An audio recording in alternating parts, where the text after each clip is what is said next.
Welcome back. It's been about a month since I've last read Brain Saver, and we are on chapter 23. I took a little bit of a break because lots of stuff happened, and also me and my wife have gotten really invested in our couples channel, which I'll link down below. It's called Tenzin and Sequoia. Tenzyn and Sequoia.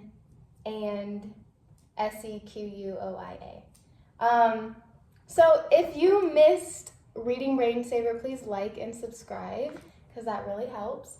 And I might start doing more of like story time situation on here, or I might keep it on Tenzin and Sequoia. And just keep my channel to reading because I love to read. That being said, I've also gotten into so many other books that I put this one on hold because I was obsessed with the Cryon book series. I'm currently reading Cryon book 12, which is amazing. I was thinking about reading it on here, but honestly, I think it's way beyond what people are interested in. But maybe I'm totally wrong. All right, so we're actually going to start reading here at 140. Chapter 23 is called Chemical Industry and Domestic Invaders. So it starts with a bullet list. Common chemical industry domestic invaders.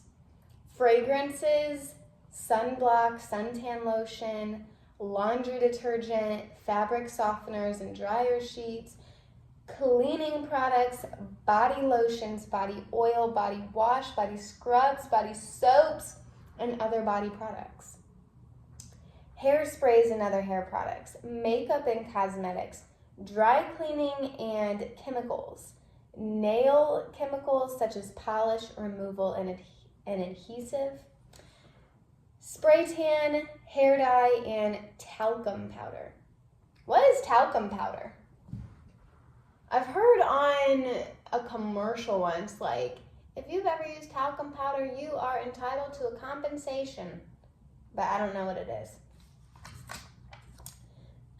So that's the bullet list. These domestic invaders are the ultimate Trojan horse for the chemical industry by disguising their dangerous, toxic chemicals inside a bottle or other appealing packaging. Chemical companies find a way to put these brain betrayers into people's everyday lives and even condition us to believe we can't live without these chemical-laden products.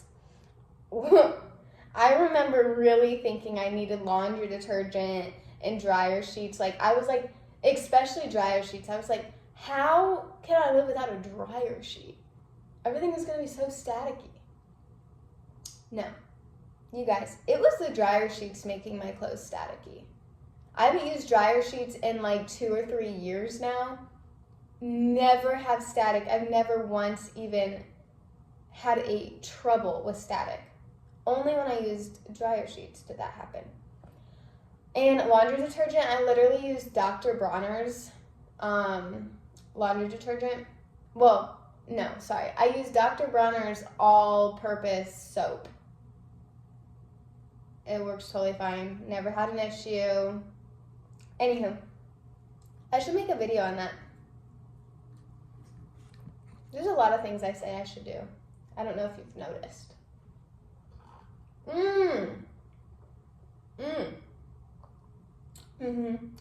This is orange and strawberry. Divine. Most of these products are scented, and as you read in chapter 21, fragrances, that comes with its own toll on our health. It's no coincidence that chemical industry domestic invaders contain fragrances. Toxic chemicals that are manufactured by chemical companies throughout the entire chemical industry have an unpleasant smell. Chemical giants that produce chemicals for any industry cannot control the outcome of what that chemical will smell like.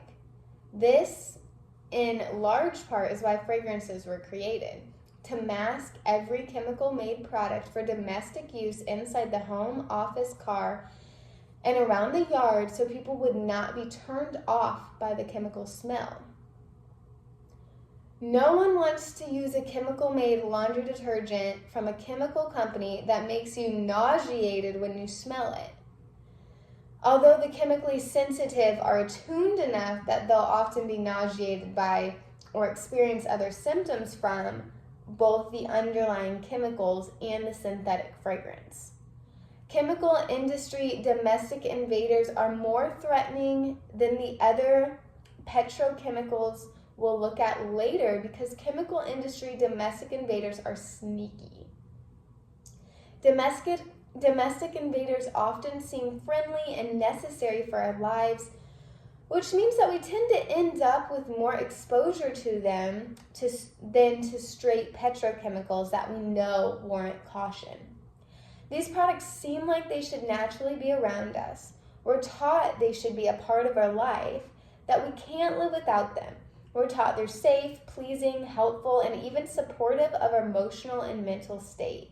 Domestic invaders are accepted, and that makes them all more dangerous.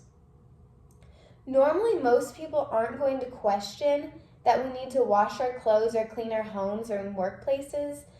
So when we're handed a laundry detergent or cleaning supply, no one's going to question the product. This gives these chemical industry domestic invaders immunity in our lives. Many of these products are marked based on our appearance and our hygiene and cleanliness. Some of these products are also considered important for our safety and important if we want to be around others. Some of these products hide in our body smells. We're not supposed to believe they can harm us in any way. We're trusting of products created by the chemical industry because there is a facade that people are looking out for us. And these products must have been through scrumptious testing. Is that what it says? Scrumptious testing. The word natural is a safe word in our consciousness. So we especially tend not to question products that are marked as natural as much as we should. We're trusting they will not harm us. Continual exposure to habit-forming products. Domestic invaders are everyday items all around us, including, as the name suggests, in our homes. We get into the habit of using them, sometimes even becoming dependent upon them. On top of which, domestic invaders are often in our environment beyond our control. For example, plug in hot oil air fresheners or cleaning products in a waiting room, or scented candles in a store, or fabric softener on the clothes of somebody we're standing near, or somebody's hair products or body lotions while our only resource is to walk away. Unlike smoking, which has gone out of favor to a degree, and where you can at least ask people not to smoke around you, you can't ask someone in an elevator with you to go back in time and decide not to put on his overpowering aftershave. With chemical industry domestic invaders, contamination through exposure is not a one-time deal. If we're using the products every day or every other day or once a week, that continual exposure has an accumulated effect inside our house, apartment, car, office, body, and inside our brain. These betrayers enter our brain and body system all the time. And that accumulated volume makes them even more dangerous to our children, family, pets, and selves. We have to remember these are toxic chemicals made in chemical factories. This isn't someone plucking soapwort out of the garden, rubbing it between their hands with a little bit of water trying to create soap. Conventional detergents and soaps don't just wash off your skin. They wash through your skin. That is, there are chemical agents inside these products that absorb way past our skin surface, enter our bloodstream, and have an easy time getting deep within our organs, such as our liver and brain, and then inhabiting our liver and brain, giving us a harder time trying to get them out. Our body isn't naturally designed to detox man-made chemicals from industrial chemical factories. These toxic chemicals become a part of us long-term, which inevitably contributes to the disease that eventually plagues us, or even the disease that takes us down in the end. The unmonitored chemical agents. When we speak of chemicals, we're speaking of any kind of chemical created by the chemical industry.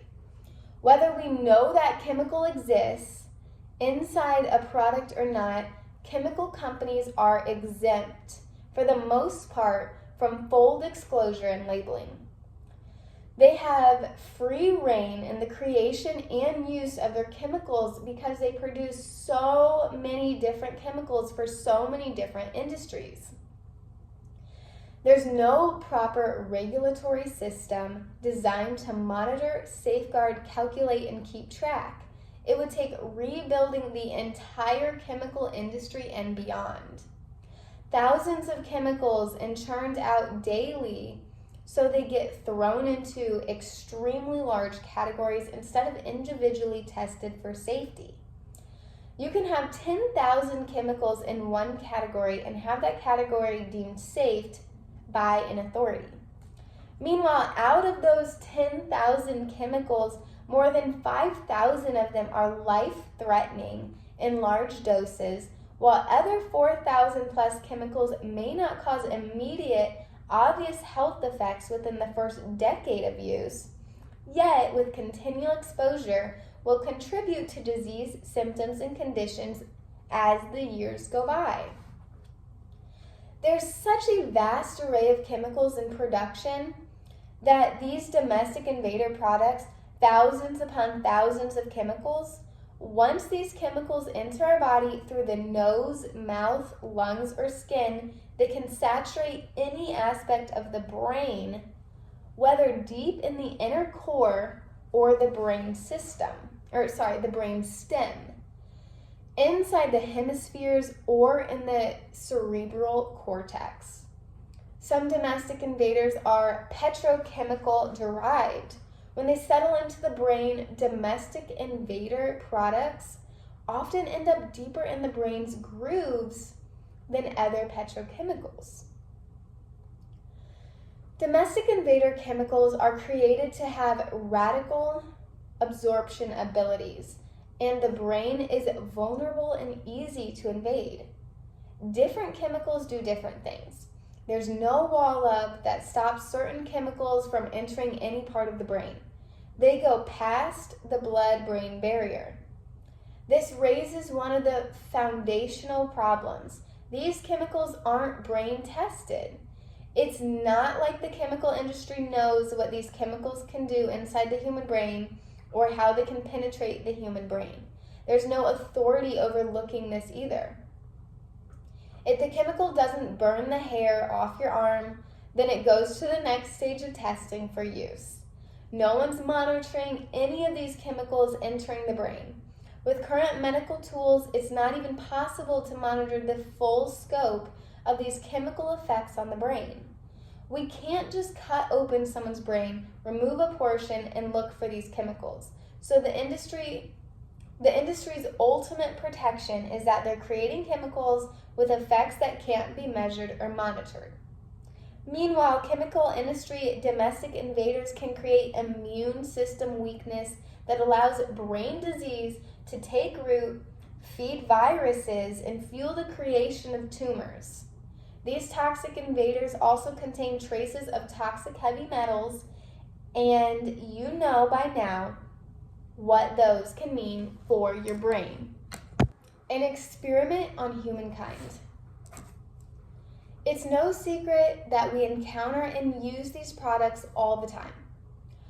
What's hidden is what's What's hidden is what their ingredients do to us. Humankind is one big chemical industry experiment. Let me just underline that. Because it's so true. Oh, this sucks. Okay. There we go. It's so true. It's insane. I don't know why we don't think it's insane. I'm not using these ingredients that are so new, not tested. And honestly, most products, if not all, most products created after the Industrial Revolution and are still this whole like chemical soup, I'm out. I'm not putting that on me. That's insane. How many dangerous chemicals can a person sop up in their lifetime before it becomes apparent that it's hindering their health and well-being and even injuring them? It's almost like a joke or a prank. How far can the chemical industry push the envelope before it's blatantly obvious? The key to chemical industry domestic warfare is to slip everyday items through the door and never have the finger pointed at whatever evil is slipping through that door. It's the ultimate con on humankind. Families want to be safe, want to protect their children. A child means everything to a parent. The chemical industry takes advantage of families, driving their poisons into their homes by exposing them to seemingly safe products that are toxic. Laundry detergent, fabric softener, and dryer sheets, for example, do the opposite of making us fresh and clean. The chemicals from their harsh scents and other additives get into our lungs and onto our skin and into our brain, increasing our internal toxic loads. Sure, detergents remove dirt. They also put something far worse than dirt inside your body. You look squeaky clean, you feel squeaky clean, yet now you're dirty and intoxicated with harmful chemicals. Not to mention that many laundry chemicals are created from petrochemicals. Makeup also contains harsh ingredients, including toxic heavy metals. Cleaning products, other items designed to make us think that they're helping us, are potent cocktails of chemicals. Whenever possible, opt for natural, unscented versions of the products you use every day. Watch out for ingredients such as perfume, and fragrance. And seek out labels that say unscented or fragrance-free. It's a good sign that your natural products could be safer. If you work someplace where you have control, consider putting in place a scent-free policy to protect yourself, your coworkers, and your visitors from the surprising effects of chemical industry domestic invaders. And that is the end of chapter 23, and it does end with a quote from Anthony Williams, medical medium. One distinction between being not so sick and sick is the difference between being able to engage in self-care versus relying on desperate care. The sick don't have energy or time to play games. Their hours aren't filled with lots of playtime and self-care appointments that are fun. The chronically ill, the sick, need to use their time wisely, accomplish what they can when they can. Stringing them along, luring them to buy into something that isn't for their best benefit, this isn't productive, and yet it's happening, so stay mindful. All right, that's the end of chapter 3, and I am going to be back soon with chapter 24. Peace out for now.